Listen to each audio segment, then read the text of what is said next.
everybody. Hello. Good evening. Well, I have just finished testifying. I answered every one of their questions as fully as I could, based on what I knew, and what I knew is what I said in my statement this morning. I never met Jeffrey Epstein, never had any connection or communication with him. I knew Ghislaine Maxwell casually as an acquaintance. But whatever they asked me, I did my very best to respond. It was disappointing that they refused to hold a public hearing, so I wouldn't have to be out here characterizing it for you. You could have seen it for yourself. We had asked for that. We think it would have been better for the committee and its efforts to gather whatever information they are seeking.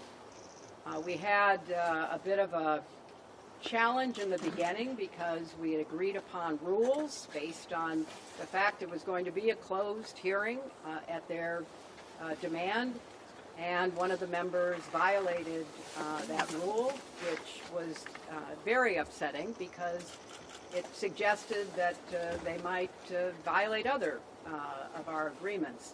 So we had to cease the hearing for a period of time until we could get assurances that no rules would be broken going forward, and we returned to answer questions repetitively, literally over and over again.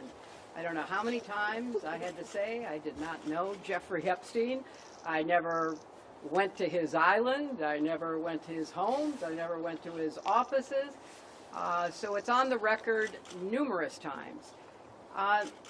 It then got, at the end, quite unusual because I started being asked about UFOs and a series of questions about Pizzagate, one of the most vile, bogus conspiracy theories that was propagated on the internet, that was serving as the basis of a member's questions to me.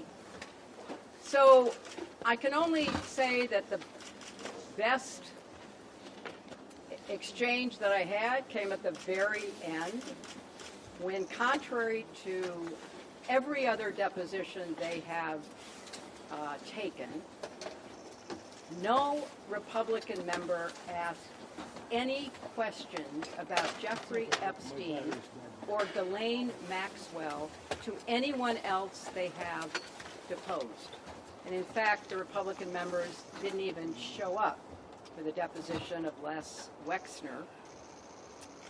And when I said that, I had to point out that the only questions that any Republican member asked of any of the people they deposed was of former Attorney General Bill Barr, when Chairman Comer asked him about the allegations, in his view, about Russia's involvement in my election in 2016.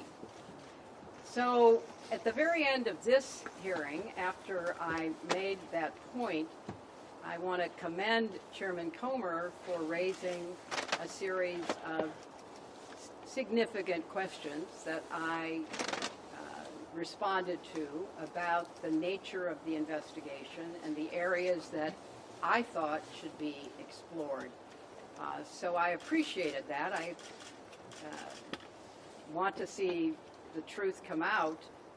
So that was a reassuring way to end a very long, repetitive deposition.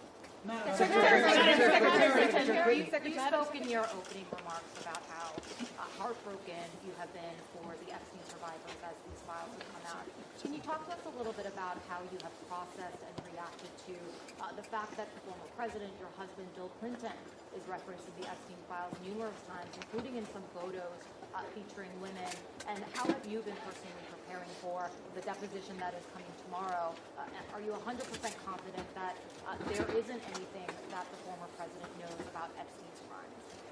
I am, and I think the chronology of the connection that he had with Epstein ended several years before anything about Epstein's criminal activities came to light, and that he was charged and sadly given a sweetheart deal, which, as I said in my statement, had that not happened, perhaps his predatory behavior could have been stopped earlier. But I think it is fair to say that the vast majority of people who had contact with him before his criminal pleas in 2008 were like most people. They did not know what he was doing. And I think that that is exactly what my husband will testify to tomorrow. Madam Secretary, do you believe that this was a fair? Do you believe this was a fair hearing? And do you still want to testify publicly, even though you gave this deposition? Well, I'm not going to do it again. You know, they had a chance to do it in public, and I wish they had done it in public. And I think they're making the wrong decision, avoiding doing it in public. I thought it was very repetitive. I thought that they asked literally the same questions over and over again, which didn't seem to me to be very productive. And then, as I said, toward the end, you know, there were other questions that were totally off subject.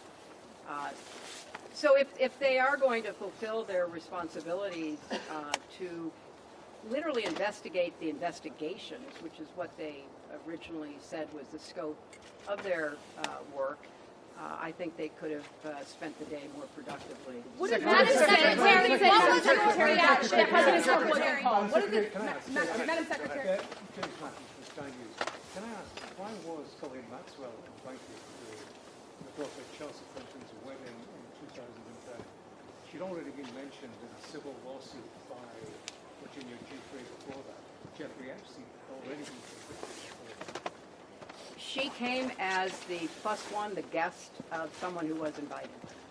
Madam Secretary, could you tell us your reaction, please, to the photos of your husband in the hot tub and the swimming pool? What message does it say that President Trump was I not don't called to know testify? when the video will be out. I don't know when the transcript will be out. We've asked that they be out as quickly as possible, and then you can see. Madam You can Secretary, see what was your everything. reaction to your husband's President Trump photos was in the called. hot tub? We heard from Bill Gates concerns about Epstein